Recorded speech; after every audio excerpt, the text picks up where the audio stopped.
Hello everyone. Well, welcome to Mental Health Awakening 2. And today is going to be a reunion episode. And for me, it feels like forever since I've done a podcast episode, really. It's been at least a couple of weeks. And it's not normal for me. So it's good to do one with some really great people. And everyone here has been on the podcast at least once before. Some people have been on it on maybe for a few a different series to Mental Health Awakening or Mental Health Awakening itself.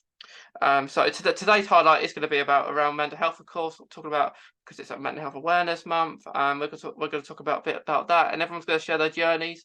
If anyone's been up to anything since they've last been on here, so it's going to be really cool. So thank everyone for joining. We're going to do our introductions. I'm going to start with Angela, if you wouldn't mind doing your introduction. Hello. I'm Angela T. Jackson, licensed professional counselor in the state of Tennessee, USA, partnering with the UK. We are here during Mental Health Awareness Month to close things out. I'm so excited about the representation that Mental Health Awakening 2 has shown up for. I'm so glad that we've made this imprint, this impact, this impression throughout the month. And I'm excited to bring together Mental Health Awakening 1 and Mental Health Awakening 2. We have some powerhouses, some amazing greats. And I feel like we're bringing a freshman and senior class together because we have absolutely remained connected throughout from the first season to this second season. Even though it's limited edition, we look forward to coming back together and sharing, whether that is our own mental health journeys, what we have offered the community, what we have shared, what we have become more aware of. And I'm excited to hear from each person here today. Yeah. Welcome. I completely agree that like everyone here stayed connected. Like either you've followed each other on social media or just but it's just been involved, And I like that we say limited edition, because really every series we do, but anything is it's limited edition, because that season is its own. It's not going to be replaced by the first one. But yeah, it's going to be great. So Terri, if you mind doing your introduction. Hi, I'm Terri Davis McCall from the United States, Nashville, Tennessee, and I'm so excited to be on this panel today to talk about mental health and some things that are pertaining to mental health. And thank you for allowing me to be a part of this discussion today. Thank you. Thank you for wanting to come back for today, because I can't believe it. We're nearly in June, so I can't believe it. But thank you, Terri. Sellittia? Hey, good afternoon, everybody. My name is Sellittia Johnson, United States, here in Clarksville, and I'm very excited to be on this panel of phenomenal women. Like, you guys rock.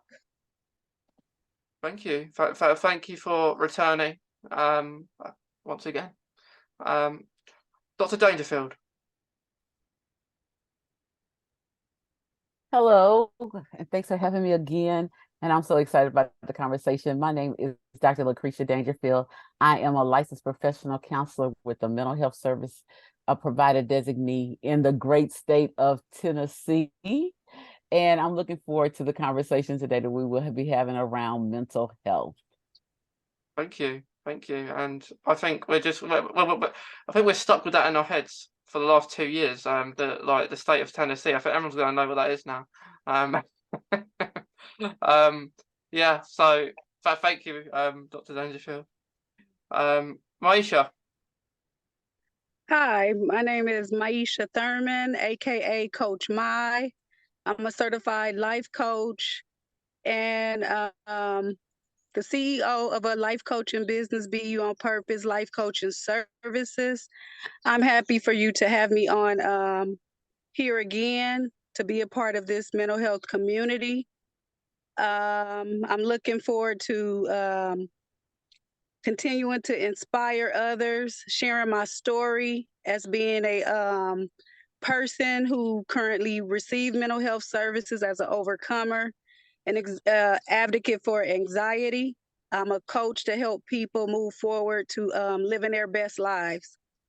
I'm happy to be here. Thanks for having me again, Mason and Angela. You're welcome. You're very welcome.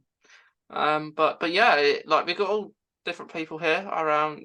I think everyone focuses on their own sort of areas around mental health because mental health is a big thing. Like there's so much we can talk about within mental health as a whole.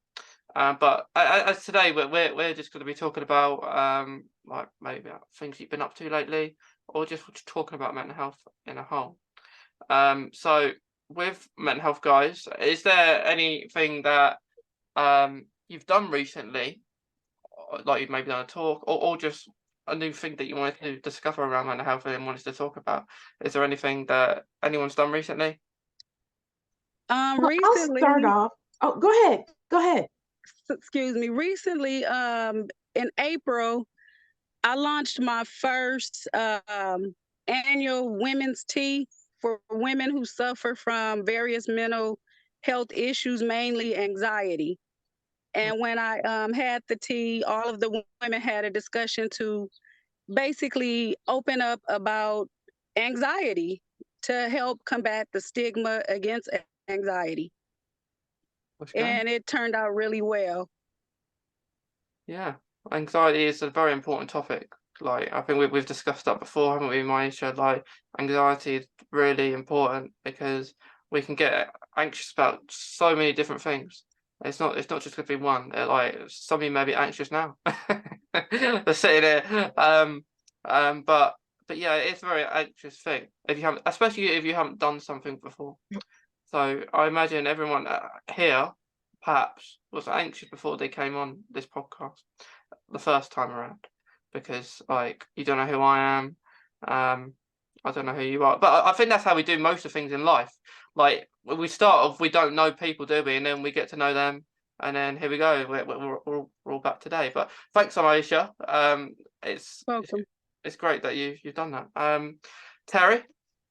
Yeah, I recently just did a study on infertility for African American women, and the statistics are very alarming. A lot of those women who deal with infertility, they're unable to conceive for whatever particular reason. It could be that the husband is sterile or that the female reproductive system is having some challenges.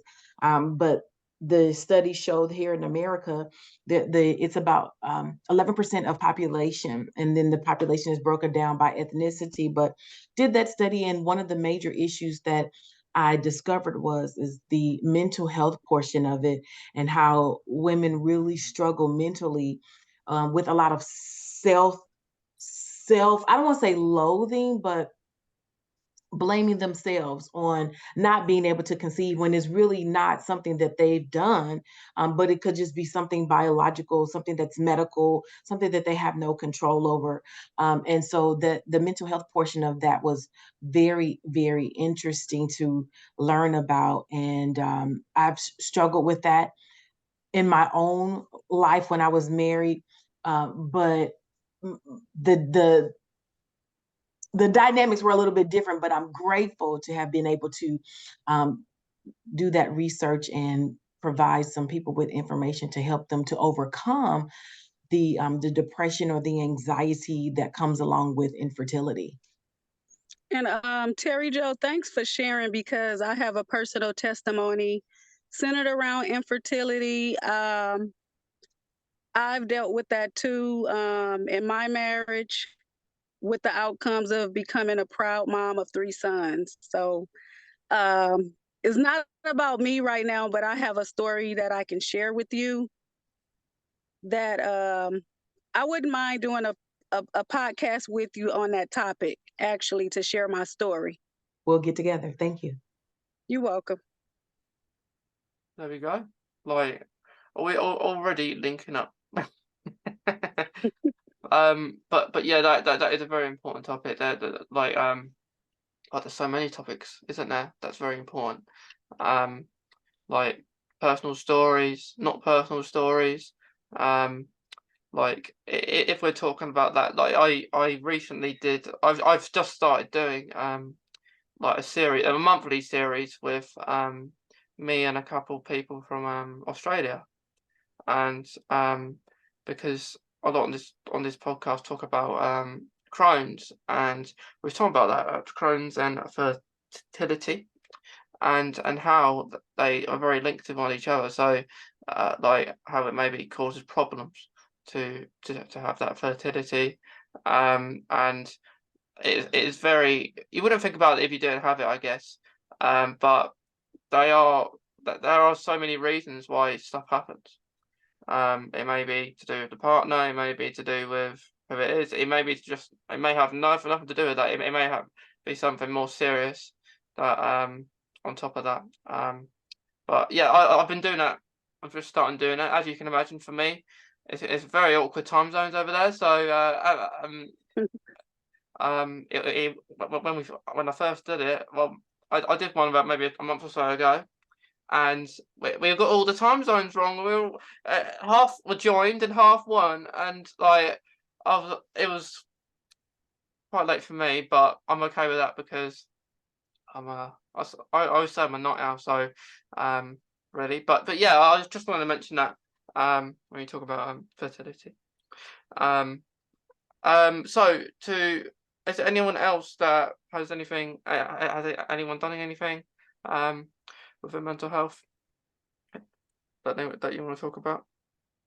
Well, for me, I have kicked off the 3rd season of our YouTube channel called I Am Brown Girl Congratulations. Banter with my co-host, which is another mental health therapist.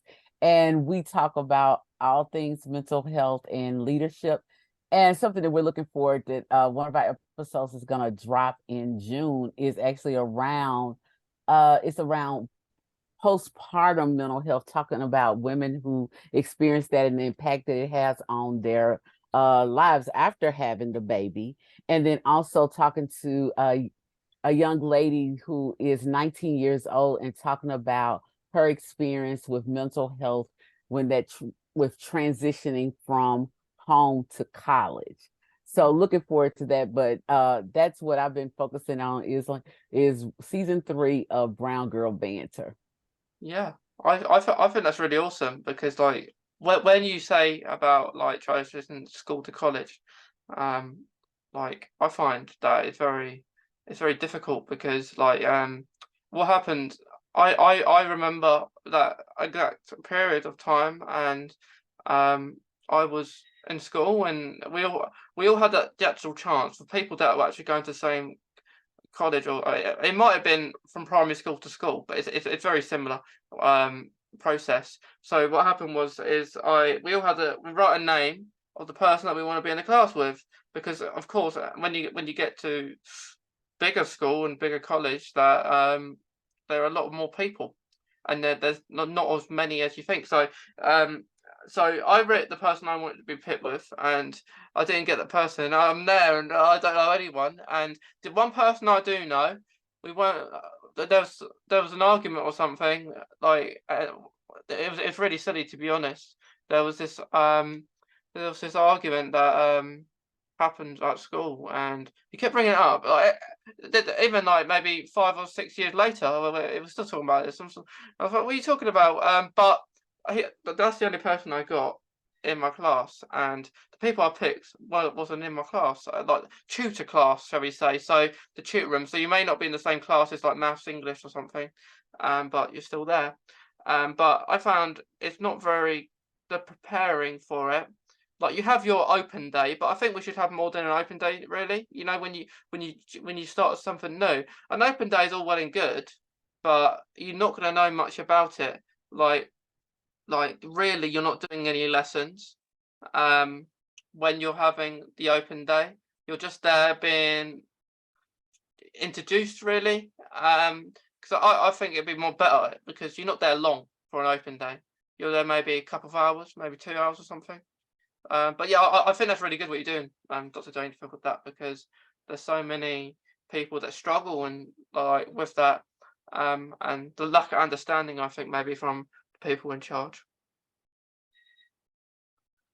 I think.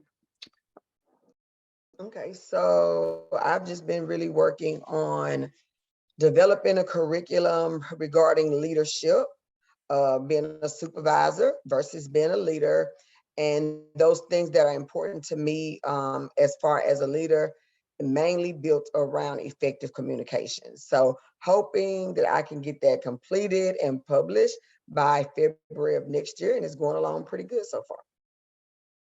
Yeah. Well, I wish you the best for next year, Sellittia. Hopefully, it's. I think it's always good to keep busy. I think we were talking about before we even began this this reunion panel episode because I was late. Yeah, I think it's very good when we have our minds occupied, but also you have to be careful just so it's not too occupied, so you have some rest. Because like I don't know about you guys, it made it to like with my Crohn's and how tired I get, but like whenever I go for a walk, I'll tend like I was on holiday, last week or got back early this week, and I had to get up really early every day, and I'm not used to that. Really, like I'm not used to be getting up at I think 7 o'clock in the morning. I had to be up and out. Because as you'll find when you go on holiday, that you have to do that so you can do as much as you want. It's not like maybe if you're home and you have more time to do these sort of kind of things. So I was out, and then I was so tired. I get home and I was trying to relax, and then I go to sleep at 6. Yeah, I went to bed at 6, and not intentionally. I didn't want to do that, but it just happened.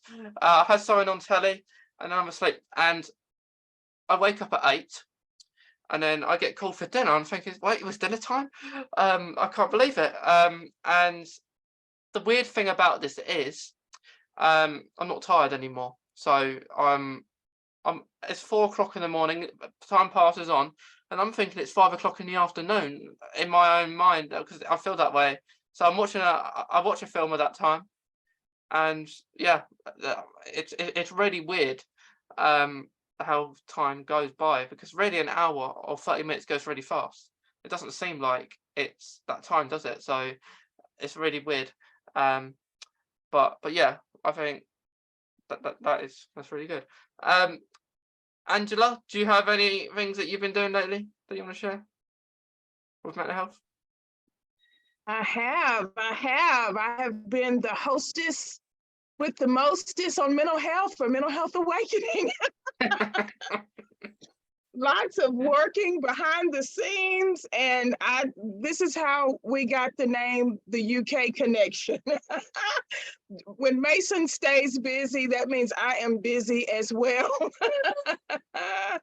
But as far as mental health itself, I am always trying to make an effort to raise awareness in underserved communities and figure out what the gaps are within the community and the world in general. So at the start of the year, my goal was and is still regaining my time. I have made certain adjustments with work, with my schedule, with my family. And I have just enjoyed going on the field trips and being more engrossed in even the mental health of my family, even the mental state of myself, actually taking time out for daily practices, whether it be devotion, whether it be the rest that you're talking about. I understand fully what you're saying as far as that fatigue, feeling overworked, needing that break, needing that nap, needing to pause, all of that. And also from a business perspective, in the counseling and therapy field, I'm excited about this. So since the pandemic, I have been offering teletherapy services. And as of June 1st, I will be offering in-person services. This will be my first time in 3 years going back into, I won't fully say community mental health, not that, still independent, but I have decided to go out because there are those who are more comfortable with sitting face to face with a therapist, making that connection, feeling those emotions, and I'm excited about that. I'm also planning to launch new services, which will include group therapy, whether that is for groups specifically for chronic illness, not just one, but chronic illness in general. I'm still seeing needs pop up where there are different conditions, but the principles as it relates to mental health or mental wellness, they overlap. So finding out you have a new diagnosis can be scary. You're dealing with the anxiety, the depression, the immediate change, the adjustment, the need for support, and I could go on. So as I said, there are principles that overlap with any physical adjustment. And then there's that partnering, as I said, between the physical and the mental health that needs to be addressed as a total entity. So I'm thinking in terms of more chronic illness groups.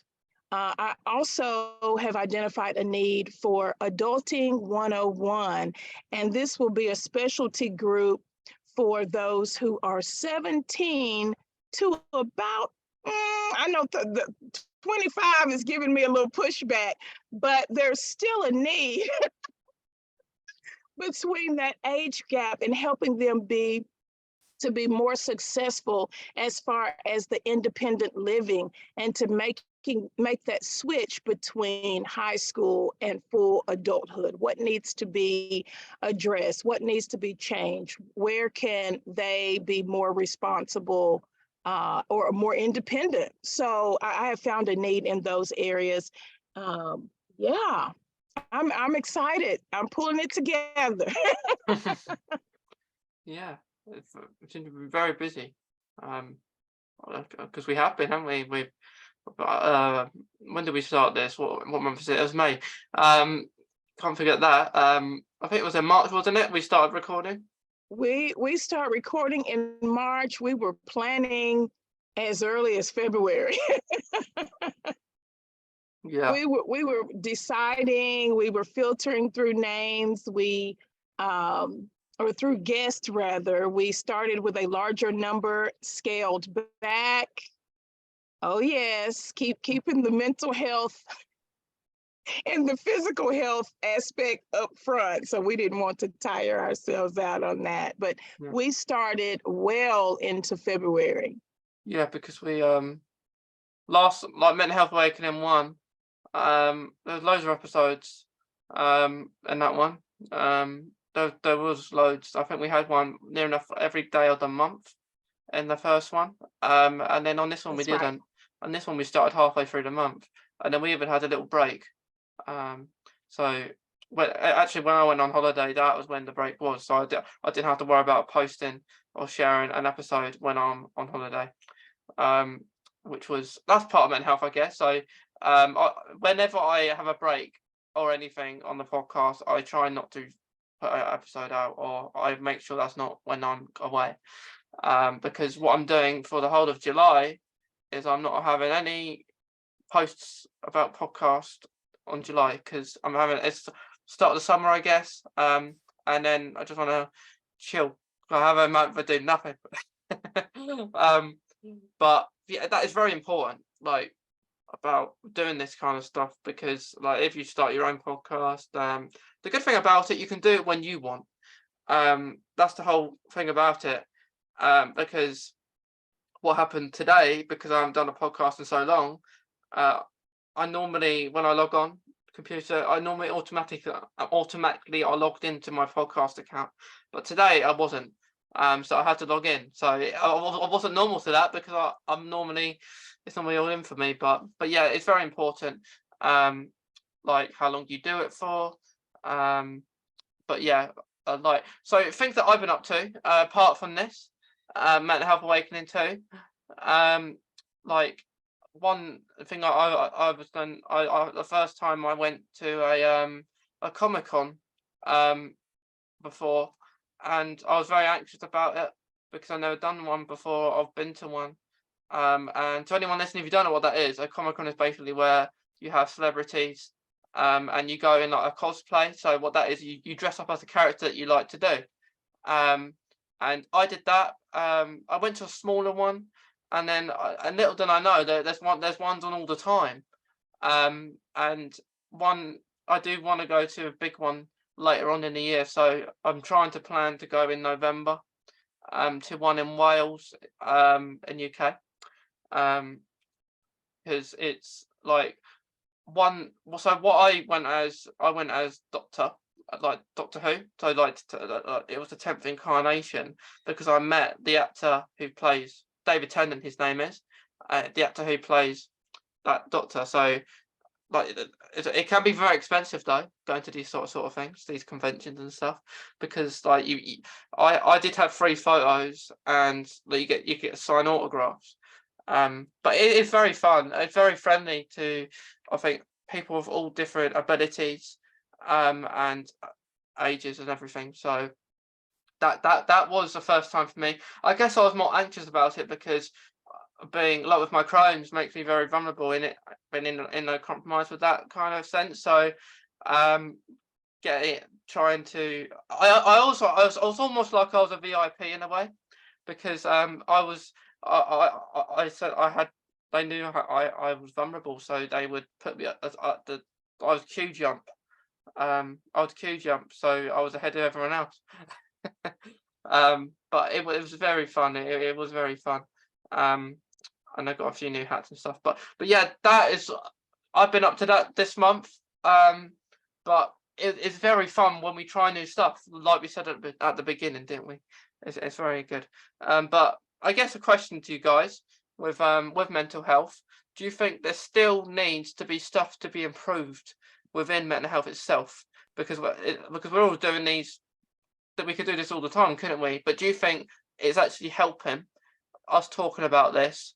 And like that, yeah, do you think there's still stuff that needs to be improved? I would say definitely there needs to be some improvement all around, from the kids who deal with mental health issues, adults and elderly. A lot of people go undiagnosed, and it's because, oh, it's a behavior or whatever the community colloquialisms may be. So a lot of people go untreated for years and years and years. A very close friend of mine shared with me that his father was an alcoholic. He served in our military for a number of years, I think 25 years, and his father was an alcoholic, and he also had some other issues, but he went untreated for many, many, many years. And, he succumbed to that. And, and I listened to him, and as he was talking, I was thinking, what if he would have gotten the treatment that he needed to have a better quality of life, then, he could possibly still be alive. But because, he went without proper treatment, proper diagnoses, it really made a difference in the life of his family. And I would also say definitely, I do see that there's a little bit of improvement with our servicemen, with the military and them providing better service. There still is a long way to go, but I am glad to see that those who have served and experienced war, and they're dealing with PTSD. I work in the education system, higher education system. So, I come in contact with some of my students that are servicemen, servicewomen, and they have served and have PTSD. Some are more extreme than others. And, and I always keep the information close. So if they need to get some kind of counseling or something, I have the information ready in my hand where I can give them the phone number to call, so they can get connected with a counselor immediately through the VA, or make an appointment immediately to get some help, because there's a long way to go. Just think about how your vehicle would act if you went, a whole year and never put any oil in your car. Your car's not going to function properly. That engine's going to eventually lock up on you.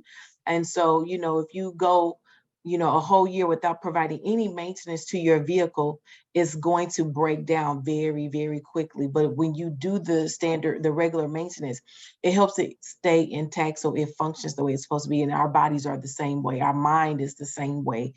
It is just important that these things are constantly looked at, constantly reviewed, and not just looking at a person based upon the color of their skin, but they look at the family dynamics, what their history is, what type of trauma things, because all of us have experienced some kind of trauma in our lives, sexual abuse, heartbreak. For me, my trauma was sexual abuse.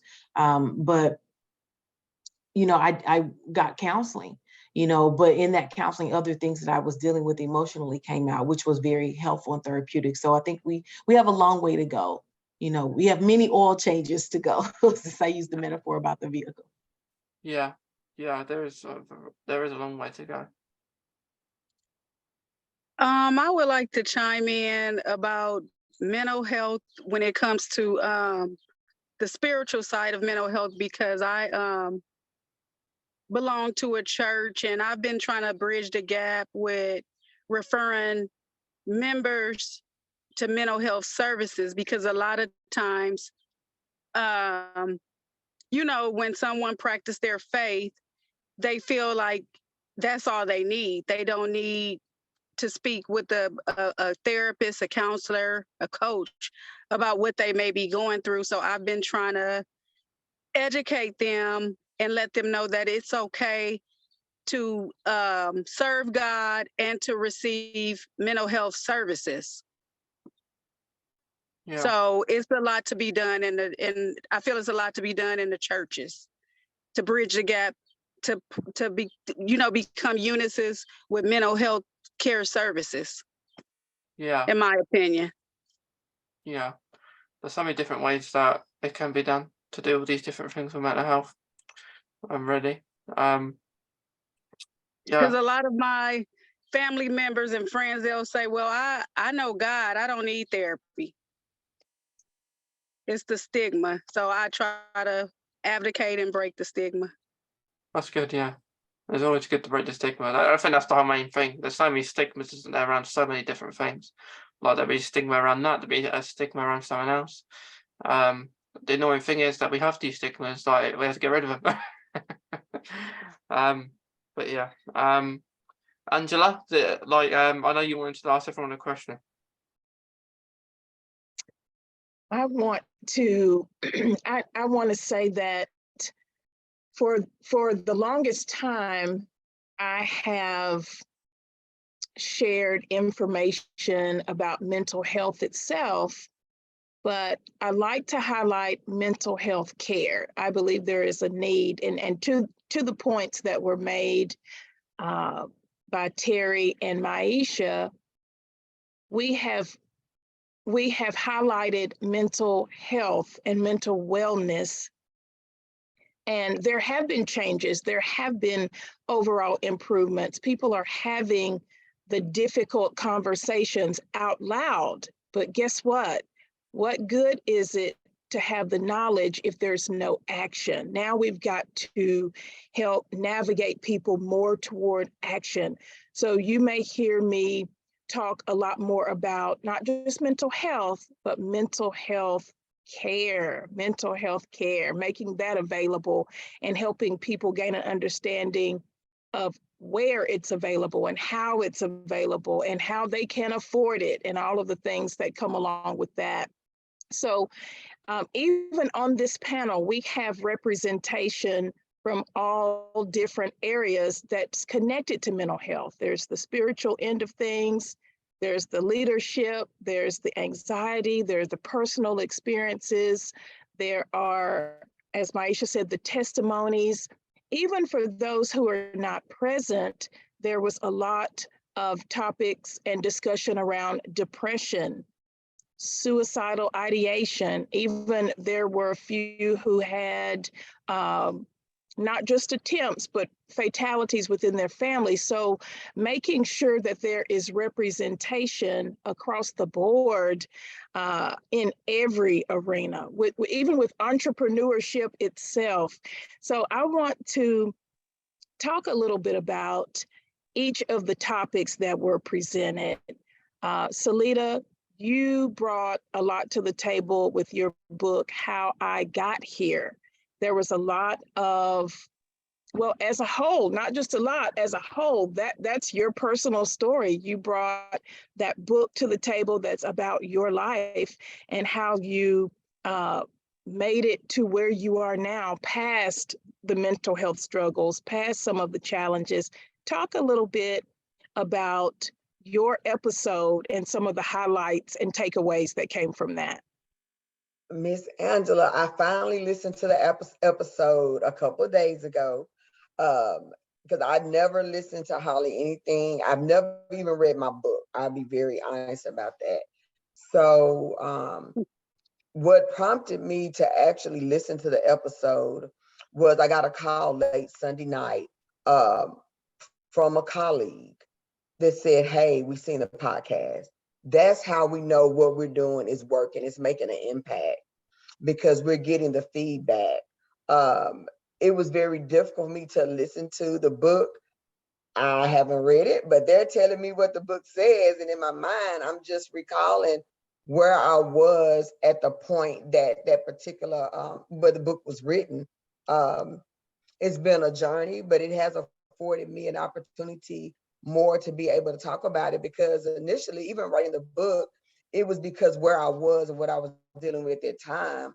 But now when people are coming talking about, this is what I dealt with, I didn't have anybody to talk to. And I can say, oh, like, I know Angela, I was able to bring Angela into some meetings to meet my team. I've introduced them like to these people on social media. It has helped. Still a lot more to go. Even with the spiritual part, because again, there is such a stigma.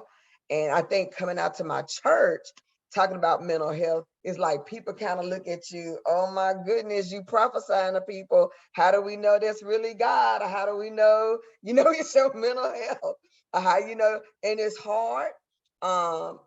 Blessed to have leadership who believes in me, but also trying to help me build it back to offer to the church, because there are so many people that really do have the attitude that I have God and I don't need anybody else. We really have to go meet people where they are. So I am still excited, still some good feedback, and definitely still on my journey. So thank you for the opportunity to have the podcast. Thank you so much, Sellittia. You've even sold a few books since then, right?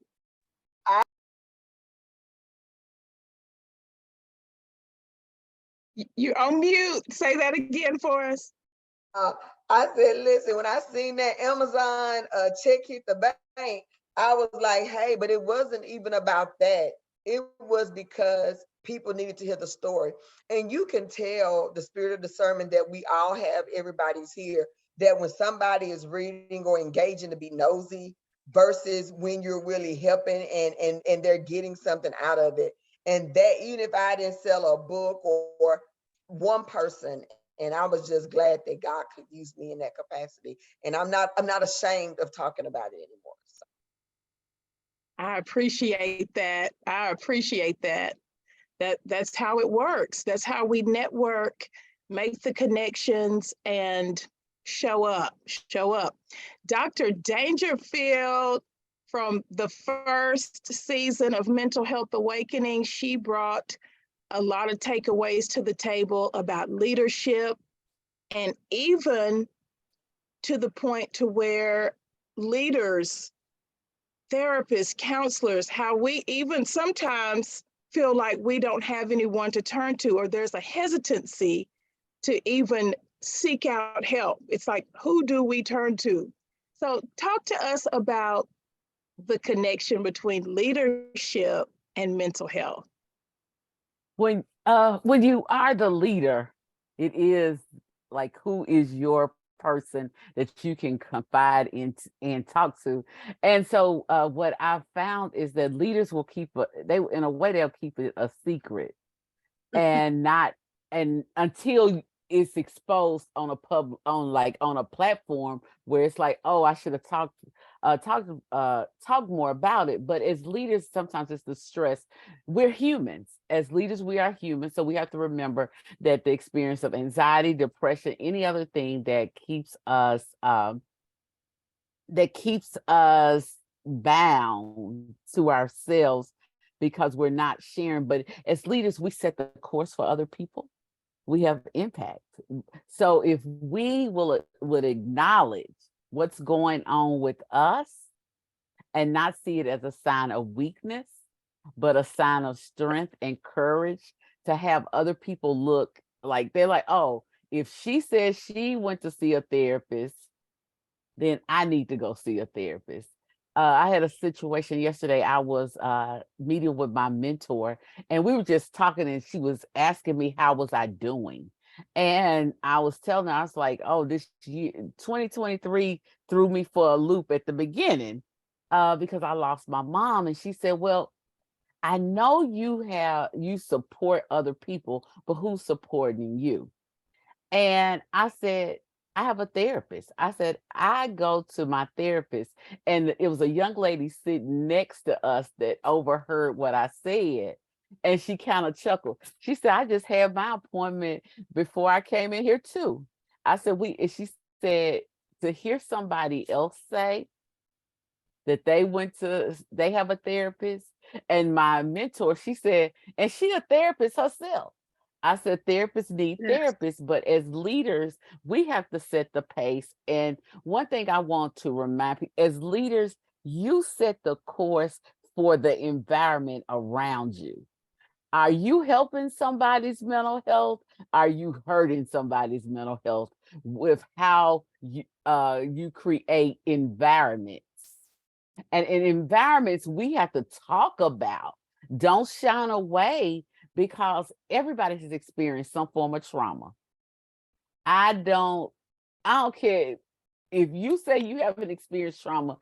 I'm gonna throw it out there. You lying, especially if you over the age of 3 years old. If you're over the age of 3, you're lying, because in 2020, the world went through a pandemic. We had never experienced a pandemic in our lifetime before. It shut down things. It isolated people. People were dying. So more people were experiencing grief and loss. People lost their jobs. Those things impact your mental health. Yes. No, you may not have a mental illness, but your mental health has been impacted. So as leaders, we have to set that pace to be trauma informed in our practices. When we're practicing as leaders, as entrepreneurs, we have to have those conversations that everything ain't always up. Because I see entrepreneurs as leaders. It's not always up. The stuff that's going on behind the scenes, life keeps lifing. And as long as life keeps lifing, we have to take care of our mental health. And we have to use, as Angela said, those mental health care services.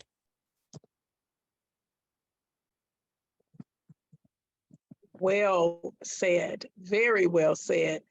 Dr. Dangerfield, many of us, and I will say that looks like everybody on here, we were all essential. So we absolutely felt the trauma. We absolutely were going through our own struggles and were required to continue to show up. And we're seeing the fallout now of healthcare workers, essential workers, because now we've gotten to slow down, but we're seeing the impact because people are experiencing burnout. They're wondering why they're experiencing some depressed moods or some more like increased anxiety, because we're just now getting to a place where it's not as essential, but it's essential. Absolutely. Absolutely. I would like to say, as an educator, you know, having to leave the work environment and come home, and making my home my office, my classroom, place where I sleep and have a life, all at the same time while going through a divorce, Mm. was a lot for me during the pandemic. And so I would say one my the blessing is that my brother and his wife and they have 7 beautiful children. They live about 5 minutes from me. So I would go to their house and say, I need some people time because I live alone.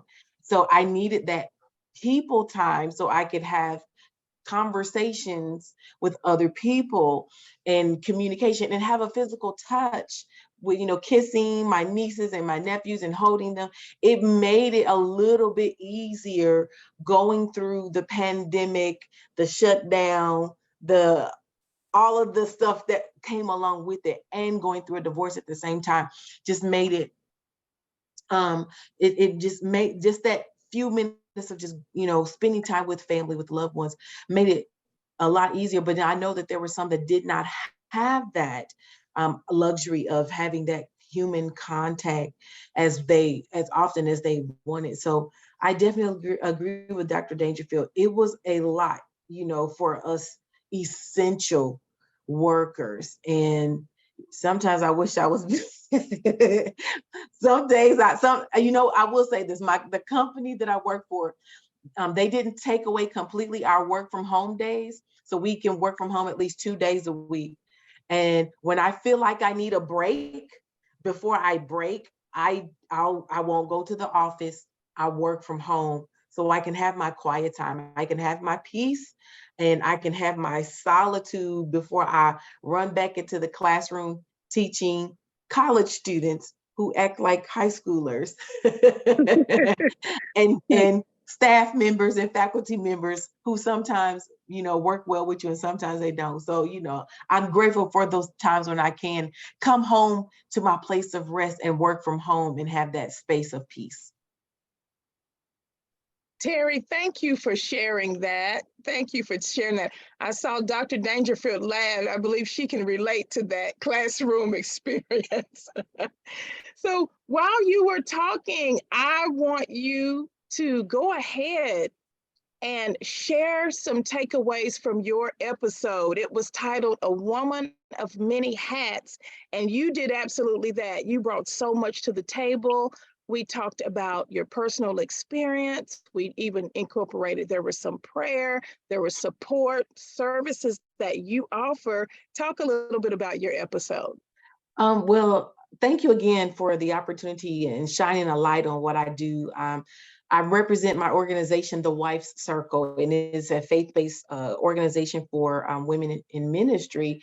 And I talked about my experience of being married to a minister and dealing with the unfortunate demise of our marriage due to his infidelity, and then going through that whole process of what it was. It was a lot. It was a lot. But I'm grateful for the experience because it taught me how to savor moments of life and how to cater to my emotions, how to take care of myself emotionally, how to protect myself, how to guard my heart, as the scripture would say. But in there, I talked during our time, I talked about my experience as well as, you know, the services that I offer. I am a certified life coach, professional, a master coach, and I do coaching for women. And of course, when I see that the coaching is getting more into counseling, I refer them out because I want to make sure I stay within the bounds legally. But, you know, doing coaching and giving them assignments and helping them to get on track, helping them to rediscover the beauty of who they are, rediscovering their goals, rediscovering what their purpose is in life, and not just sitting on the sidelines and being satisfied with being the preacher's wife, but they have a voice too. They have dreams, they have aspirations. Life doesn't stop just because you married a minister, but life continues. And being the woman with many hats, former wife, former first lady, an educator. I authored some journals that are available on Amazon, and I did get some Amazon sales behind that. Thank the Lord. I got that. A little change hit my account the other day. Praise the Lord. But and I'm working on some other things, but one of the things that I will say that one of my best takeaways from our time together was incorporating prayer in my life, because prayer is essential for everything that we encounter. The scripture says that men should always pray and never give up. Sometimes people feel hopeless, and sometimes a simple prayer can reignite your hope, and it can reignite your dreams. It can reignite your passion, and just simply saying, God, help me. And, I've had those help me moments, because there were times when I just didn't know what to do, where to go, how to go about getting things done, because I just felt stretched. I just felt like I was at my wit's end. And prayer really it was essential to my life and my progress. And so I'm very grateful for the opportunity to have shared that with your audience, and talk about that, and talk about my experience, and just making sure that I'm a light in dark places, because a lot of people are walking in dark places looking for light. They're looking for hope. They're looking for something that will bring them out of that place of despair. And I also talked about, I think I talked about the period of depression that I encountered in my 20s, and dealing with that. And the church that I attended in my more younger age, excuse me, my former pastor was clinical psychologist, and I showed all the symptoms, but there was no attention. There was no gravitation. There was nothing like, hey, let's come and talk about it. Because, in the church, especially in the African-American church, the stigma, like Myesha was talking about, we're going to pray it away. Well, I'll take the prayer. Yes, because prayer is essential. But I need Jesus and a couch. I need to be able to talk about what's going on in my heart. And a lot of the depression came from years of suppressing and being silent of dealing with sexual abuse as a little girl, years of being silent, because in the family they say you got to keep it quiet, you can't tell, but that it built up. So I was like a volcano, and it was just building and building and building and building. And my response was to close in and just allow that thing to just run my life. But I'm grateful that that is no longer my story, that I'm depression free. But I make it my absolute personal business that when I coach other women in in their goals, their dreams, or helping them get back on track with their life, I always keep handy resources that are available to them that are outside of my scope of influence, that is outside of my scope of education. And I'm grateful. And and if somebody watches the video in 5 years or in 10 years, because we know YouTube ain't going nowhere anytime soon, that they will hear the story and will be able to glean from the things that I stated and apply those things to their lives and get the help that they need. Have a conversation with someone. And one thing I will say is it's important to have people in your life that support you, and people in your life that you can sit down at the table with and just kind of share your heart. I was talking to a close friend of mine last night about something that I was dealing with, a feeling that I had, because being divorced, I haven't been in love in a long time, so I've started to feel feelings of love. And I was talking to a friend of mine, just divulging about my feelings, and afterwards I feel kind of bad. I was like, why did I just spill my guts? Because sometimes we can share too much because we're excited, but then I had to say, you know what, I needed to share, with my support system. This is what I'm experiencing. This is what I'm going with. It's happy feelings, but it's been so long, I want to be able to manage them well, so I'm not overdoing it, honey. But yes, thank you for that time to be able to share. And I hope those that watch it online and listen to Mason's funny jokes that he told, that they'll be able to get the nuggets and glean from them and apply to their lives in any way that they possibly can. Yeah, I think it was really good, right? Because actually, we're going forward in time here or backwards in time. That as the time we're speaking today, your episode I think was out yesterday. I think so. It's perfect, really, to talk about this now. But of course, for everyone listening to this now, that won't be the case. It will probably be, I don't know what the date is when this goes out, but it will be in May. It'll be before May ends. But yeah, I think it was really good. Like when you were talking about all that stuff, because I don't think me and Angela have had a guest spoke about the stuff that you spoke about before, which is why we like to get new people who speak about something that we haven't spoken about, because highlighting this series as a whole, really, we've had people speaking about I think someone lost their dad at a really young age. We're speaking about that. We have, me and Angela had a special episode about someone who appeared on a friend of mine, but also appeared on Mental Health Awakening 1. And is actually in the group chat we're all in. I think we should add the people who are not in it today, actually, in that Mental Health Awakening group chat, so they're in it for any future stuff around Mental Health Awakening. But we had that. It wasn't. It's an episode that's going to go out after this Mental Health Awakening finished, but it's not a Mental Health Awakening episode. It's just an episode, a special episode to highlight someone. But yeah. Speaking about what Terri said about how many Mental Health Awakening episodes there will be.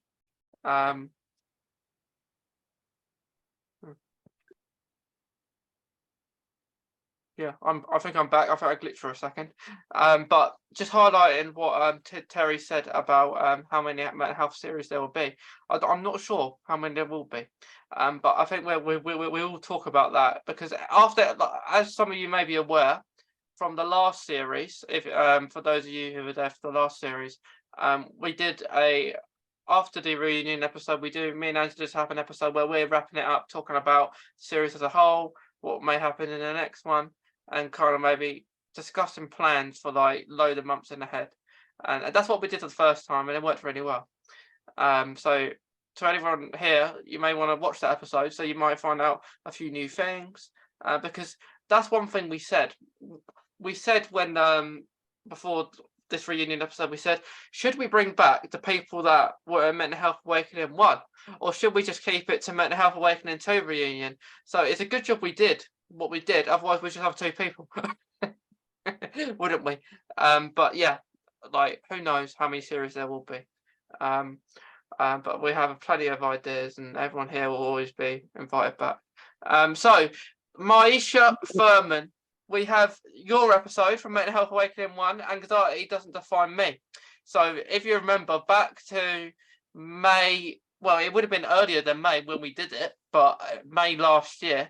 Like, if you want to talk maybe some highlights around that episode, because I think that was the first time you was on a podcast, I think, as well, wasn't it, Myesha? So do you want to talk about maybe that experience coming on for the first time, talking about your personal journey with anxiety? Sure. I was really appreciative for the opportunity, because like piggybacking off of what Terri was saying, like, basically not being afraid to be vulnerable. And that was like my first time becoming vulnerable, because I do have anxiety. And a lot of times I was wondering what people would say. I've overcame being a people pleaser. Came to the realization that you just have to be you on purpose. Be you on purpose with the purpose. And that's what I encourage others to do. And since then, It's still the same. Anxiety does not define me. And I've been encouraging and uplifting others to tackle their anxiety, educating them on different tips they can use to combat their anxiety, because anxiety is a whole nother animal. If a person isn't willing to learn what they have to do to keep it under control, like any other ailment or diagnosis that a person may be dealing with or trying to overcome. So it's been great. Yeah. A lot of growth, a lot of healing. Had the opportunity to help others around me, family members, been able to coach other women who's dealing with the same diagnosis that I've been diagnosed with, anxiety. And I always tell them, if you're watching this episode, believe anxiety does not define you. Be you on purpose with the purpose. Yeah, I love that, Myesha, because it's completely right. Because like I think we've done episodes in the past that we've mentioned anxiety, but not one directly about it, because there's so much you can talk about. Like we said at the start, didn't we? We said like you get like anxiety about coming on today, maybe, or you're anxious about, I don't know, maybe cooking a meal, if or something like that. It's like, and we all get anxious at times that maybe we don't want to be sometimes, as well. But Yes, and what I've learned with having anxiety is just to learn how to relax and let life be life. If you mess up, try it again. It's not going to be perfect. You can't predict everything in life is how it's going to go because it's in God's will. But if you be your authentic self, the right people will come into your life, the right opportunities. You won't have to put on a costume and rehearse. You just be yourself and everything will fall in place. Of course, you have to do the work though. yeah, yeah, because if we don't do the work, we get nothing done, do we? Yes. But yeah, like the annoying thing is, I guess, about the whole mental health thing, like about mental health and whole, is the word stress as well, because getting stressed about certain things can trigger certain things maybe around our mental health in itself, and that like brings on maybe anxiety as well, because especially within, maybe if we speak in illness or chronic illness terms, that certain things that people have or diagnosis can, like stress is annoyingly a symptom that maybe can cause some sort of pain, and which is not very nice, but yeah, there's so many things that we could say about it. But yeah, thank you to Myesha for just saying about your episode. Anxiety doesn't define me. Thanks for Because having me. yeah, thank you, because it's very important we highlight everyone's episodes, because without those episodes, you wouldn't be here today for the reunion kind of episode. But I think everyone had discussed so many good things. I think we had Myesha and Dr. Dangerfield in a different series that was Communities Unite, and basically that was just uniting different people from different communities. And I think that's the last one. I think that was like late last year actually. And then we got Sellittia and Terri in Mental Health Awakening 2. But yeah, I think it's been awesome. I think it's been awesome. Because just to wrap up, because I don't think I need to go to you guys again, because we've kind of wrapped it up already with all your episodes and all the advice that you said around your episodes. But Angela, as we do every episode, we've done, I think mostly every episode this series, we've done the helplines, haven't we? Which I think has actually been an addition to this series. Yes. Because we didn't do it before in the first one, in Mental Health Awakening 1. And it might have been the odd episode. I don't know what episode we actually started saying them, or you started saying them. But I think it's been a good addition to Salem, actually. Absolutely, absolutely. We've had so many this series, and I can think of a few the last series where the topics related to suicidal thoughts, ideations, and just trauma-focused issues.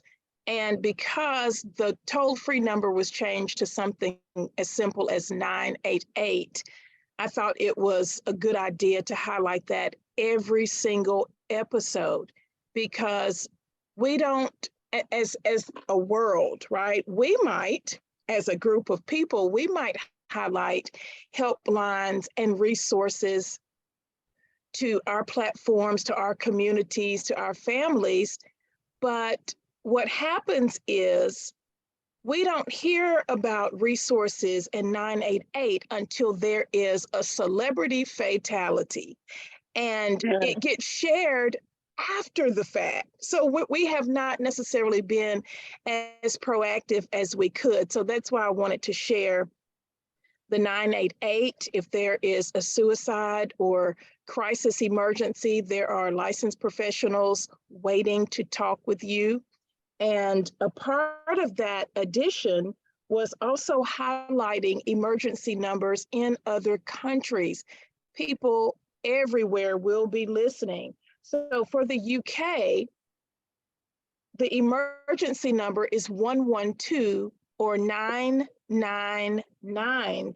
And that's the same numbers for the Republic of Ireland. For Argentina, continue to call 911. For Australia, 000.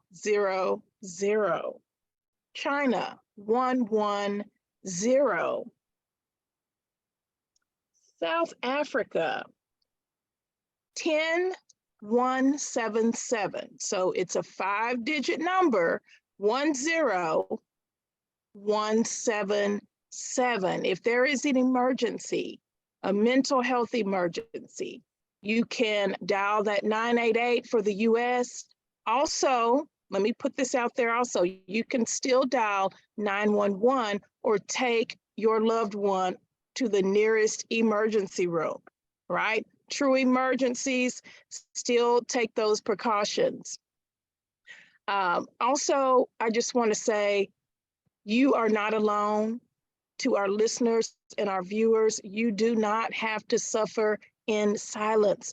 Services have become more accessible. A lot of people are still offering pro bono services, free services to help out their communities. If you've never used EAP, the Employee Assistance Program, connect with your HR, your Human Resources Department on your job. If you are unemployed, maybe you don't have insurance, still inquire with a mental health professional. Go on the websites. Mental health screenings are free. You can go to Mental Health America. You can go to, let me put this plug in there. Go to www.thejacksonimpact.com. Click the little tri-bars, we call them, the hamburger, and you can complete a mental health screening for free. We have other service providers right here on this podcast, and we will be leaving our information in the comments. Do not suffer in silence. You are not alone in this. Yes, that is very good, like, information, I think, as well, because it's very important to highlight these numbers if you don't know them, and especially if you, even I was speaking about holidays earlier, if you are in a different part of the world, you may not, it may be a different number to what you're used to, maybe where you live. So it's very important to highlight these. Like, some people may be in, like we're saying, numbers like Argentina and stuff like that. They may not be relevant, but maybe one day they maybe will be, because you never know. But yeah, like, to be honest, in time or in now, these are the numbers that we should be knowing off by heart, I'd say, as well as our own phone numbers, because we never know when we're going to need them. We never know. and it's one of those things that just needs to be there. So I'm really grateful that this is a good addition to this Mental Health Awakening 2 series that we're saying them, and we'll continue to do them every time. But to anyone listening, watching, we hope you've enjoyed today in today's reunion panel episode. And we will see you in the final episode of Mental Health Awakening 2, which will be tomorrow, as the time of this recording, and it will be on the last day of May, and a good round off to the month. And Mental Health Awakening 2 will have a good finale episode. I'm not going to say the name to anyone here. I think me and Angela are the only ones that know what the episode is going to be called. And it's really good. It's a very good name. But we'll see you in that episode. Tune in for that episode if you want any maybe sneak peeks to what maybe the next series could hold, or maybe something even this year. And I won't say anything about that yet, but maybe something late this year, which people can get involved in. And I may say it to the people who are in the group chat, because we have a Mental Health Awakening group chat, so I may say that at some point, which will keep everyone thinking, I reckon, now, because I think everyone is everyone will be kept thinking probably don't know what I've just said, but yeah, it's something to think about. But thank you to everyone here. Thank you to Terri, Sellittia, Dr. Dangerfield, and Myesha for you being here today. And thank you, and thanks to Angela as well. But we will see you in the next episode. And thank you.